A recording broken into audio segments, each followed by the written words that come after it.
We are 127 days away from kickoff of the Virginia Tech football season, but just hours away from kicking off the annual spring game where the offense plays the defense this year in Blacksburg. Mike McDaniel joining us from inside the ACC, where we take a look at the Hokies. And Mike, Caleb Farley is a guy that is much talked about because of his performance this spring, a guy that's making his way onto both depth charts, offense and defense. Yeah, I mean, Farley came in as an athlete to Virginia Tech, pretty good size, 6'2", great speed, ability to make people miss on film. So when he came in pegged as a high-end 3-star athlete, you know, most recruiting services thought that he would be slotted in as a receiver, especially at Virginia Tech, where, you know, they're losing Isaiah Ford and Bucky Hodges. The situation there is so fluid on the outside with their pass catchers.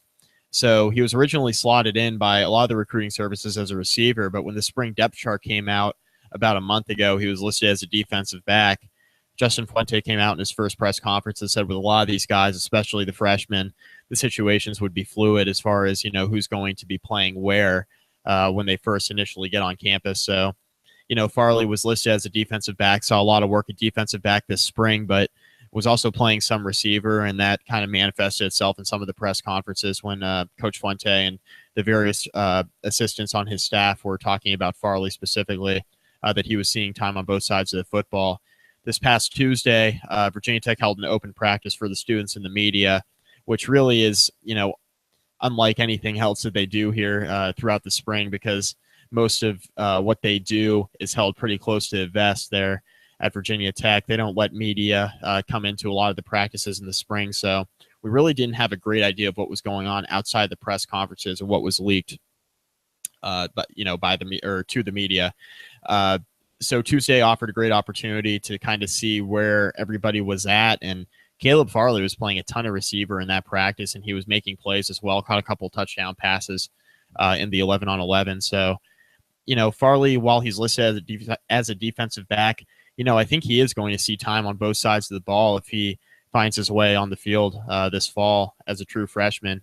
You know, Tech has a ton of depth on defense, specifically in the front seven, but they don't have a ton of depth in their secondary. They got a lot of guys that can make plays, but it's really only a one deep, not a lot of two deep guys there at corner or at safety. So, you know, the reasoning for Farley being listed as a defensive back made sense initially, but you know, I think if Farley's making plays at receiver and he finds himself, you know, better suited out on the offensive side of the football this fall, that could be a place where he slide in for the Hokies.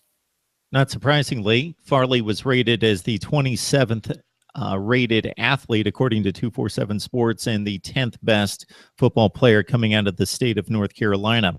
Khalil Pimpleton's a guy that we've talked about and his game-breaking ability potentially for the Hokies coming up out of Michigan, a top 100 wide receiver who may actually find himself in the lineup from time to time this fall.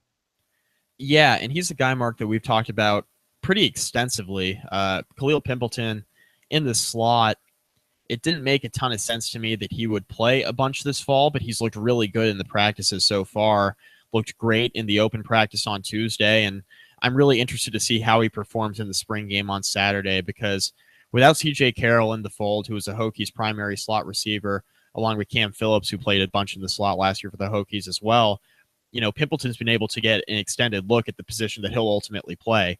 He's 5'7", about 155 pounds. He needs to put on weight, which he can do this offseason if he wants to find himself some playing time on the field this fall.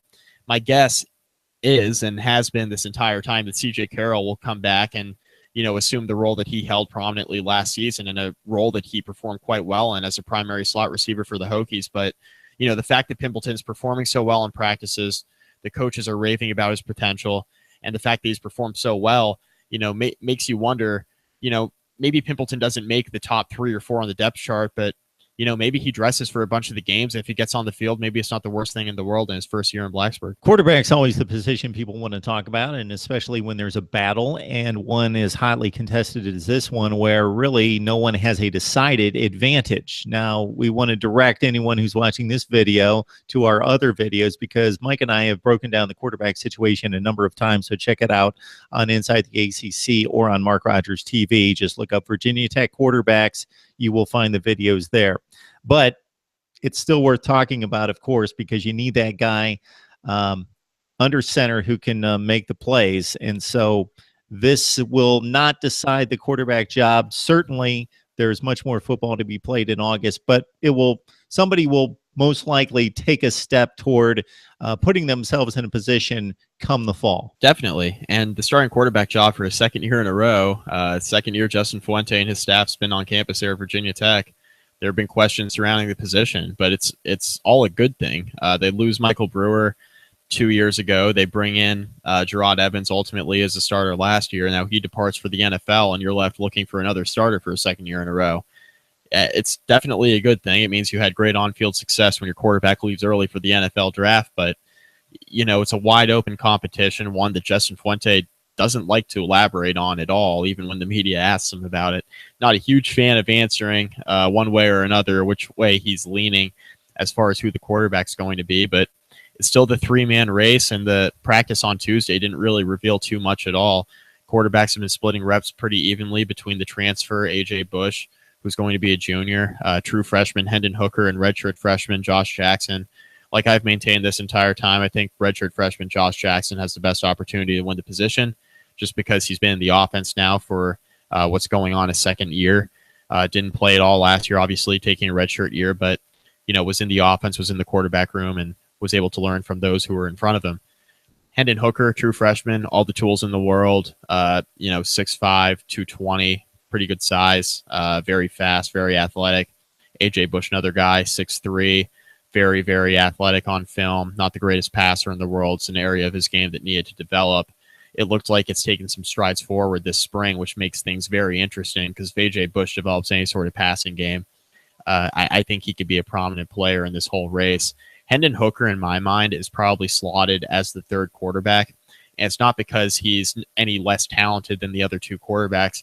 In my opinion, Hendon Hooker might be the most talented of any of the quarterbacks in that room.